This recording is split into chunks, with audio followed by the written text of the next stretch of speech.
చేస్తున్నాం. మరింత పగడ్బందీగా ఉచిత ఇసుక పాలసీని అమలు చేస్తాం. ప్రభుత్వ ఉద్యోగాలంటే ప్రభుత్వంలో భాగస్వాములు. ప్రభుత్వం ఏ కార్యక్రమం చేపట్టినా దాన్ని విజయవంతంగా అమలు చేసి ప్రజలకు మంచి చేసేది ఉద్యోగులు, అధికారులే. అలాంటి వారికి హక్కుగా రావాల్సిన జీతాలు గత 5 ఏళ్లలో వారికి సమయానికి అందలేదు. నేడు కూటమి ప్రభుత్వం వచ్చాక 1వ తేదీనే వారి బ్యాంక్ ఖాతాల్లో జీతాలు పడుతున్నాయి.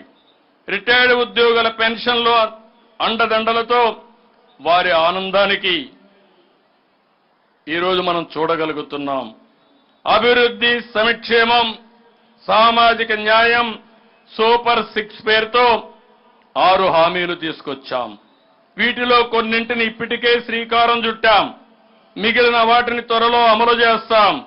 ప్రజల జీవన ప్రమాణాలు పెంచే విధంగా కూటమి ప్రభుత్వ నిర్ణయాలు, పథకాలు, పాలసీలు ఉంటాయని మరొక్కసారి తెలియజేస్తున్నాను. మన ప్రభుత్వం ఏర్పడిన నాటికి రాష్ట్ర పరిస్థితి ఏ స్థాయిలో ఉందో ప్రజలకు వివరించేందుకు అధికారంలోకి రాగానే 7 అంశాలపై శ్వేతపత్రాలు విడుదల చేశాం.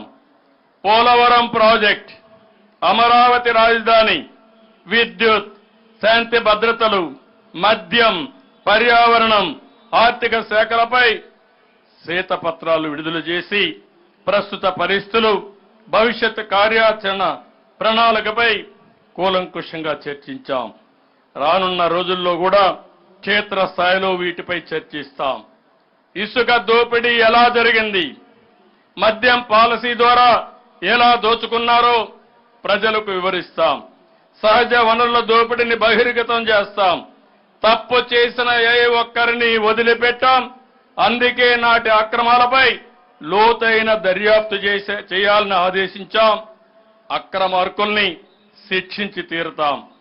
కేంద్ర బడ్జెట్లో రాష్ట్రానికి కేటాయింపులపై కేంద్ర ప్రభుత్వానికి ఈ సందర్భంగా కూటమి ప్రభుత్వం నుంచి ధన్యవాదాలు తెలియజేస్తున్నాను. ఈ ఏడాదికి రాజధానికి 15,000 కోట్ల ప్రత్యేక ఆర్థిక సహాయాన్ని కేంద్రం ప్రకటించింది. పోలవరం నిర్మాణానికి హామీ ఇచ్చింది. రాయలసీమ, ప్రకాశం, ఉత్తరాంధ్రలో వెనుకబడిన జిల్లాలకు ప్రత్యేక ప్యాకేజీ ప్రకటించింది. విశాఖ, చెన్నై పారిశ్రామిక కారిడార్లో నోడ్డులకు, హైదరాబాద్, బెంగళూరు పారిశ్రామిక కారిడార్ అభివృద్ధికి హామీ ఇచ్చింది. ఏపీలో 2024-25 ఆర్థిక సంవత్సరానికి ఉపాధి హామీ పని దినాలు 15 కోట్ల నుండి 22 కోట్లకు పెంచాలని ఇచ్చిన ప్రతిపాదనపై కేంద్రం ఆమోదించింది. ఈ నిర్ణయంతో 53 లక్షల కుటుంబాలకు లబ్ధి జరుగుతుంది. రైల్వే బడ్జెట్లో ఏపీకి 9,151 కోట్లు కేటాయించారు.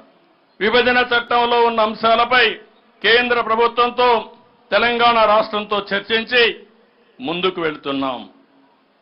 ప్రపంచంలో భారతదేశాన్ని సూపర్ పవర్ చేయడానికి కేంద్రం